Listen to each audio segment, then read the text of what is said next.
Hi everyone, it's Cass. Welcome back to my channel, What Cass Read. Today we're going to do my 1,000 subscribers Q&A. So thank you so much to everybody who submitted questions in my Q&A announcement video. I have hit 1,000 subscribers. Thank you so much to all of you.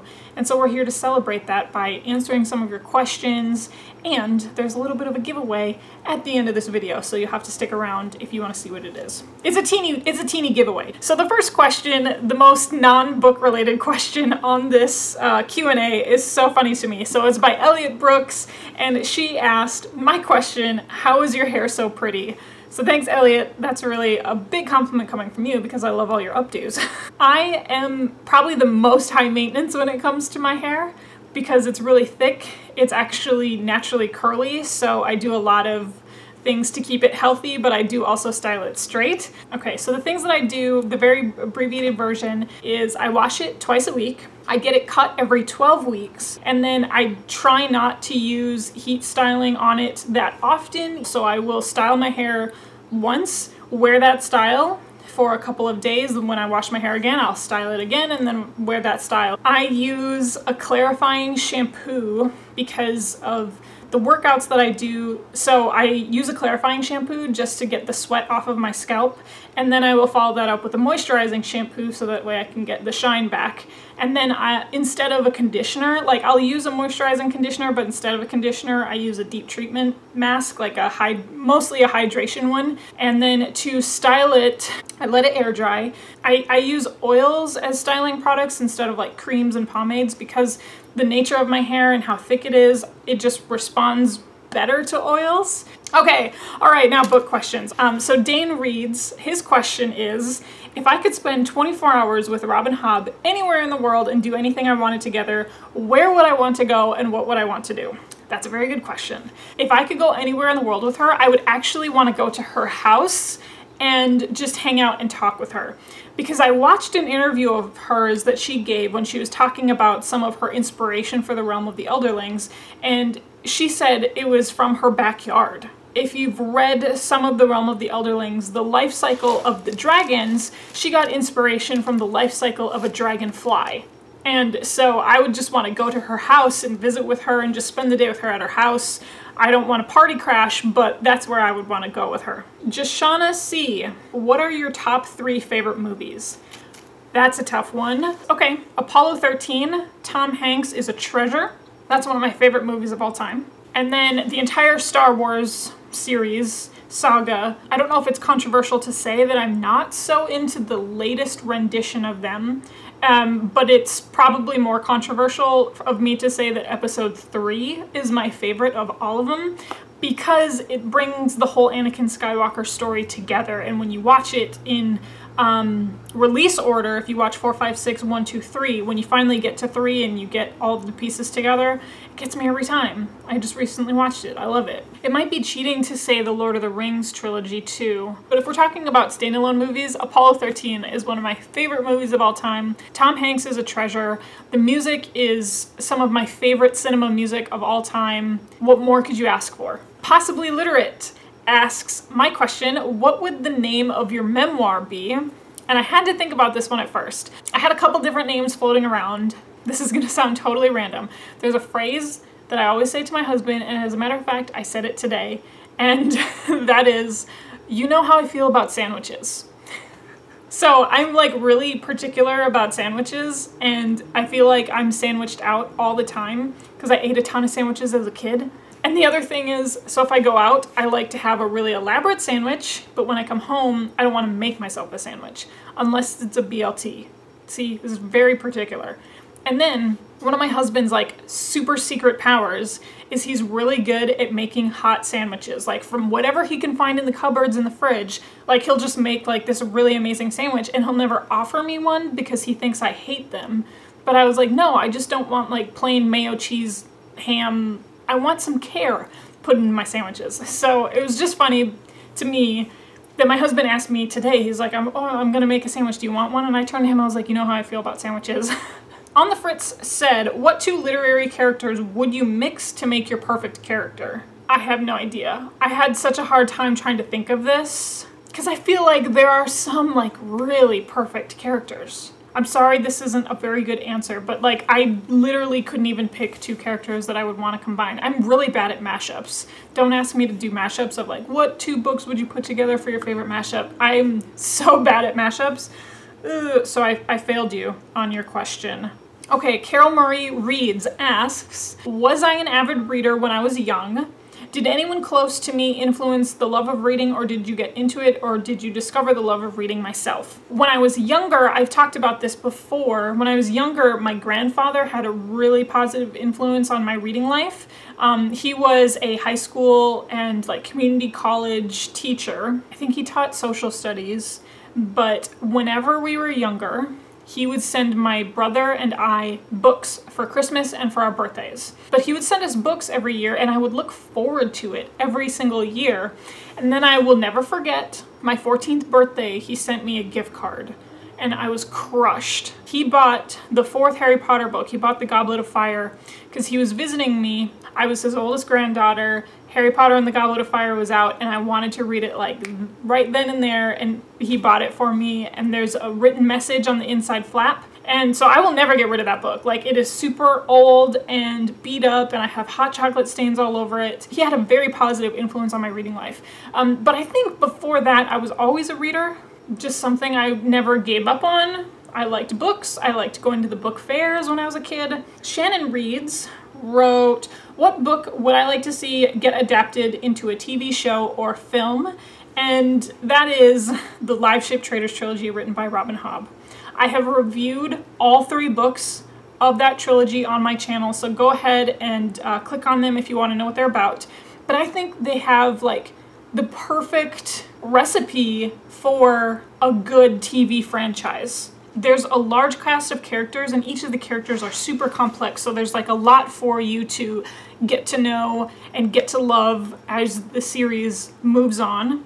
There are a lot of different scenes, like there's a lot of different locations that the story takes place. It takes place on the live ships at sea. It takes place at the different port cities, the main one being Bingtown. And then we do also get to a large metropolitan area with a different set of political rules, and the politics of Bingtown are vastly different.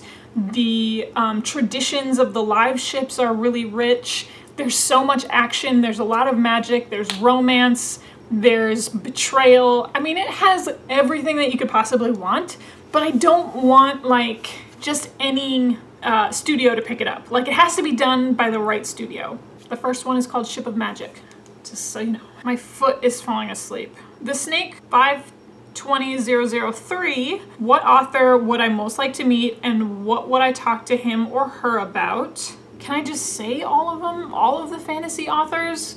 Aside from Robin Hobb, we've already addressed the Robin Hobb question. Aside from J.K. Rowling, because she's a dream, I actually would want to meet Jessica Townsend, who is the author of Nevermoor, The Trials of Morrigan Crow, because she's a young Aussie author who wrote this like really great middle grade but like universal magical story, and her journey into the big bad world of publishing was very quick. She has just a really great story of how she got her start and how she got this big amazing publishing deal, and she's young and she's funny. And then of course I really want to meet Michael J. Sullivan.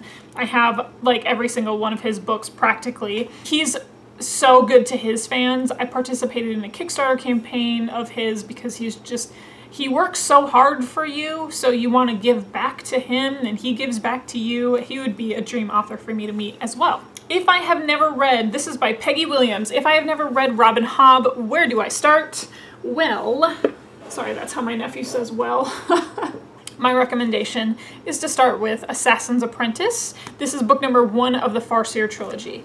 There are 16 books in total for the Robin Hobb Realm of the Elderlings series, but they're broken off into different trilogies. There's one quartet, so you can take them in different chunks at a time. So if you want to read the whole 16 book series and you want to start from the beginning, you want to start with Assassin's Apprentice.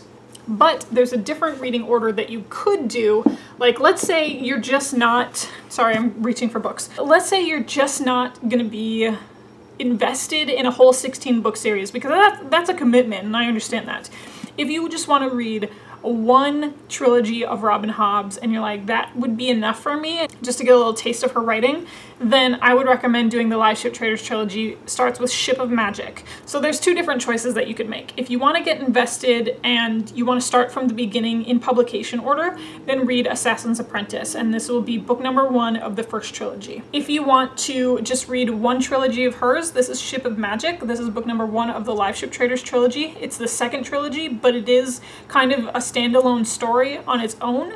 There are some Easter eggs that tie in with the world of the Farseer trilogy, but if you don't read this one first, you'll still understand this and enjoy it immensely. So those are two really good starting points for Robin Hobb. Bard's Blonde wrote, who is your all-time favorite OTP couple in a book? This was really tough. Do I love a lot of couples in books? I had to search on the bookshelves. The Pillars of the Earth by Ken Follett, one of my top 5 books of all time. Top 5. Jack and Elena. Jack and Elena have one of the most beautiful love stories I have ever read, and I liked both of them. The way that they fell in love was adorable, and the way they persisted through their love was even better. Yes, my OTP, Jack and Elena from The Pillars of the Earth. I want to say this is Siri Louise. I knew a girl named Siri, and that's how she spelled her name, so I hope I'm pronouncing it right. Siri Louise said, my question is, have you read or do you intend to read Patrick Rothfuss's spin-off novel about Ari, and why or why not? And if you have read it, what did you think? I do plan on reading it, but I'm not in a rush. I have picked it up multiple times in the bookstore, and then I always put it back. I've not yet bought it yet, because I'm just like, also not a fan of constantly reading novellas if they don't have anything to do with the main story. Why publish a novella?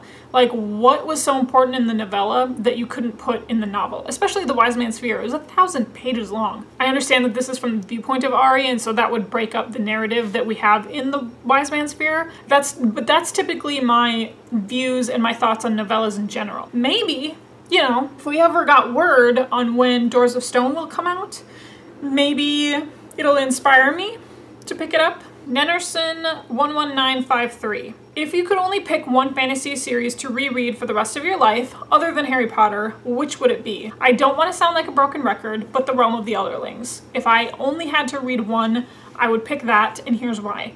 I am obsessed with Robin Hobb's character work. Like, it is because of her characters that you keep reading.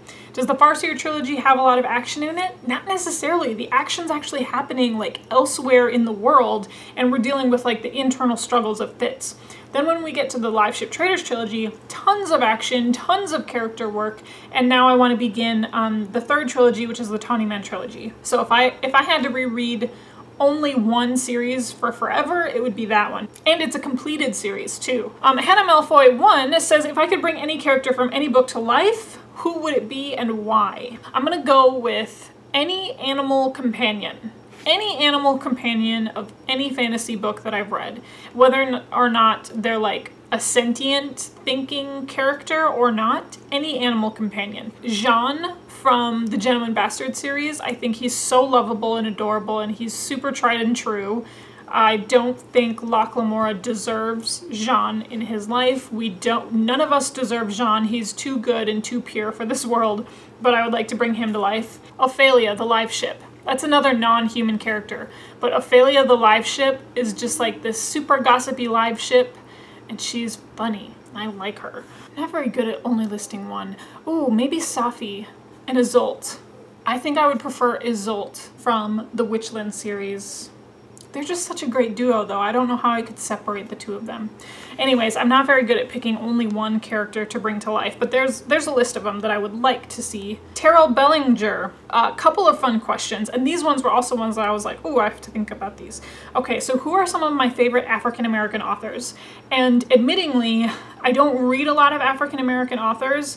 Just by the nature of being a fantasy reader, there's just not that many. But the author that actually started my year off was Victor Laval, who wrote The Changeling. I also have a review of that up. His take on Black American fatherhood, but like in a fantastical setting, was life-changing, mind-blowing. I really enjoyed it, and so I want to read The Ballad of Black Tom, which is a shorter novel that he has written. Some other ones that I wrote down that I would like to read who are African-American, them. Jasmine Gilroy wrote The Wedding Date, and I've heard a lot of positive things. It's about an interracial relationship. Anything written by Roxane Gay, I think, would be something that I would like to get into. The second question was, which two beloved Harry Potter characters would you love to see host a podcast together if they existed in real life? Immediately, it came to mind was Lee Jordan and Professor McGonagall because of their color commentary on all of the Quidditch matches. Now, would this be a Quidditch podcast? Not necessarily. I think with Lee Jordan's charisma and commentating, like color commentating style, he could really do a podcast on anything, but when we need to fact check and when we need to come back to reality, we have McGonagall there as this wealth and this source of knowledge. Would she have time for a podcast? Probably not. Bridge 4 said, if I had a chance to meet one author once and ask a single question, who'd the author be and what would I ask them?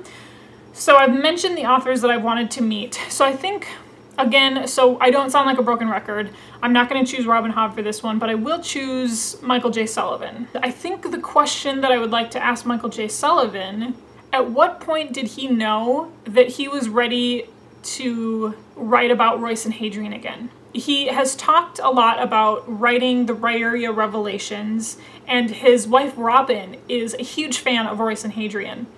And I think in particular she's a huge fan of Hadrian. That's what he kept saying. You know, she would be in his ear because he put down writing about Royce and Hadrian for a while, and then he picked back up again because he did finally feel that inspiration to tell more of their stories, which is how we got the Rhaeria Chronicles. I would ask him, at what point did he finally feel like he was ready to continue writing about them again? Deep fandom questions there. Okay, A Sea of Tomes wrote, who are some of the authors that impacted my life in a big way, and how did they impact it? And then the same question for books if they're different. So I thought of a couple authors, in particular, I thought about like some of my earlier reading inspiration. That was Amelia Atwater Rhodes, who wrote In the Forest of the Night, Demon in My View. I've mentioned before that she was the first one when I was, 13, 14, 15, reading about paranormal books and reading about vampires and werewolves and reading about this fantastical element, but as a teenager, it was like the first time that I had graduated from children's books to, I guess we call them like young adult now. And this was back when the young adult section, there was no young adult section in the bookstores. I would have to go, or maybe it was just like one shelf of books, and they'd only ever have like 2 or 3 of her books at a time. That was always the first place that I would look. And so she was really the first author that I sought out because I felt like there was an author who was writing about things that interested me. I don't know if her books would hold up anymore in comparison to a lot of the young adult fantasy that has come out now, but just as far as like an inspiration when I was younger, that was a big one. And then Khaled Hosseini, who wrote The Kite Runner. His writing is some of the most beautiful writing that I have ever encountered. It's poetic. He opened my eyes to an area of the world that I had not previously explored before. So he wrote about the Afghanistan that he grew up in before the Soviets took over, and then of course before the Taliban took over. And it opened my eyes to different parts of literature that I could really get into. I've picked up every single one of his books that he's ever come out with. And then Ken Follett changed my life with his writing. And so that book was The Pillars of the Earth, one of my top 5 books of all time. So then some of the books that also impacted my life in a big way. I again thought about some books about when I was younger that like really brought me into this identity of a reader. And so that was The Chronicles of Narnia, written by C.S. Lewis, and then the Little House in the Big Woods series, written by Laura Ingalls Wilder. Tam in India, when do I decide that a book is just not worth to keep reading or keeping it? I am terrible about DNFing books. The last book that I did DNF was, I think, in April, which was I Hear Your Voice, written by Young Ha Kim. I DNF'd it because I was just not in the mood to read about child abuse. I couldn't do it anymore. But at what point do I decide that it's just not worth it? If it's just not grabbing me. The last series that I DNF'd, it was the Mortal Instruments series by Cassandra Clare, and then the Red Queen series by Victoria Aveyard. Okay, see, this is how bad I am. I made it to book 5 of the Mortal Instruments series and decided I didn't want to finish book 6 out of 6. And then with the Red Queen series, I made it to book number 3 and then decided I didn't want to finish book 4 out of 4. Like, I make it almost to the end and then I'm like, nope, I don't actually like this at all. And so it takes me a long time to actually give up on something. It's actually Kitty from Kitty G Books who has inspired me to be a little bit more diligent with that, because she's pretty good about DNFing a book. If she's like, I'm not into it, and then she leaves it. Like, I have a friend that I work with, she gives it 100 pages, and if she's not into it by 100 pages, she's done with it. I am definitely not that person. Read and Find Out wrote, what books would I use to represent myself as a person? Well, I'm a fantasy lover, so I'm a nerd at heart. And I think all book lovers are generally nerds at heart. The whole genre, I think, represents me. Like, martial arts is a big part of what I do. I've been doing it for almost 20 years. So that's a huge part of my identity. So I feel like there would have to be some type of book that would have to be included with martial arts in it to represent myself. And then her second question is, what do I do for work? I work in higher education as an academic advisor, so I assist first year and second year students in figuring out what they want to do with their life, but on the academic side. So I'm not like a licensed practitioner counselor, which is an LPC. That's actually something you have to go to school for. So I pick out and help them out with their academics and ensure that they have a safe place that they want to come to if things are affecting them academically. And then if they need to go to someone who is actually a counselor, then I direct them to counseling, but I help them with their academics. So I work with first and second year students. It's a really awesome group of people to work with. They're no longer in high school. They're figuring out college for the first time by themselves. A lot of the times the students that I work with are the first in their families to go to college, and so it's a really big deal, and they've got a lot of questions when they come to me because they're just not used to navigating a university system. And I've been doing that for 7 years now. I originally went to school to become a high school English teacher, and then I decided I didn't want to work in the K through 12 public education system, and then I knew I liked this age group and wanted to keep working in the university systems. And then my very last question, Rain Books says, here's a question, what is the book that you would say had the biggest life-changing impact on me, and how did it change my life? So I think I already addressed that, but just as a recap, the big life changers were the Amelia Atwater Rhodes books, because they gave me a place to go to as someone who was interested in reading about vampires and werewolves as a 14-year-old, and Khaled Hosseini, The Kite Runner, who is it? Anthony Doerr with All the Light You Cannot See, and The Pillars of the Earth.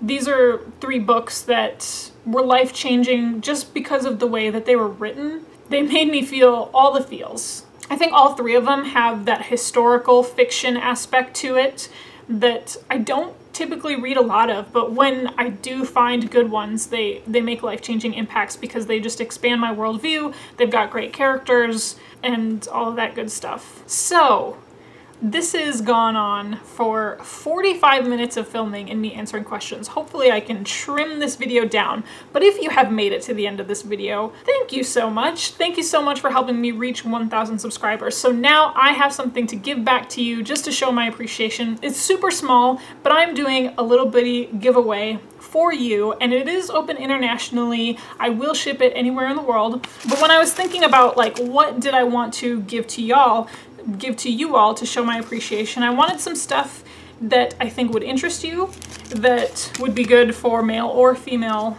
subscribers of mine. I have 2 books in this giveaway and then 2 like bookish things. The first book that I'm giving away is going to be Robin Hobb, Assassin's Apprentice. So I feel like every single person who has come to my channel in these last 1,000 subscribers has heard me talk about Robin Hobb. So many of you have said you're really interested in it. Where do you start? And I'm going to give you the book that starts it all. And then the next book, this is Nevermoor, The Trials of Morrigan Crow, written by Jessica Townsend. I just talked about her in this video as well. And this book is a book that I read recently, and it's become a top book of mine of the year for sure. It was a 5-star read. And when I mentioned this book, there were a lot of you also in my comment section who were saying that you haven't gotten around to it, you're really intrigued by it. And so again, I want to give you a copy of it since you've shown some interest in my comment section. So these are the 2 books that I'm going to give away right here. And then I picked up some pins, and it says I'd rather be reading, #read, and then eat, sleep, and read. I thought these would be good for both male and female readers. If you're a pin person, put it on your backpack, or you can put it on this super awesome tote that I picked up when I was at Powell's. And so this is the Read, Rise, and Resist tote bag. And I thought this would be super cool, super fun if you haven't gotten a chance to go to Powell's ever, or you've seen this maybe and you wanted one for yourself but didn't know where to get one. Don't worry, I've got you hooked up and I'm gonna give you one as well. So these 4 items are available internationally, like I said. All you have to do to enter the giveaway is to A, be a subscriber of mine, and then put a comment in the comment section below and just tell me why you would be interested in these 4 items. I think that's super simple. And I'm gonna have this giveaway open for the month of June, for the first half of the month of June, so that way we can get this shipped out to you and get you reading the book. So I'm going to close the giveaway. Looks like a good day is gonna be Friday, June 15th, middle of the month. It's on a Friday, so it's a super easy date to remember, and there will still be a couple of weeks time for you to enter the giveaway. And then I will post a video with who I have chosen. So I'm gonna close the giveaway on June 15th, and then I'm gonna post the winner on Monday, June 18th. So be on the lookout for that. Thank you so much for joining me, for being a subscriber of mine. I'm just a small itty bitty channel, but what I love the best about the booktube community is that we really, I think, get to know one another as we grow our channels, as we talk to one another. Big and small channels get to know one another, and we're talking about material that really inspires us, that there's a lot of good things to discuss as a community, and I love being a part of it. So thank you so much for being a part of my small area of booktube. And Twitter, Instagram, @WhatCastRead, same as this channel. Goodreads link is always going to be down below, and you know how these videos end. I'll talk to you later. Bye.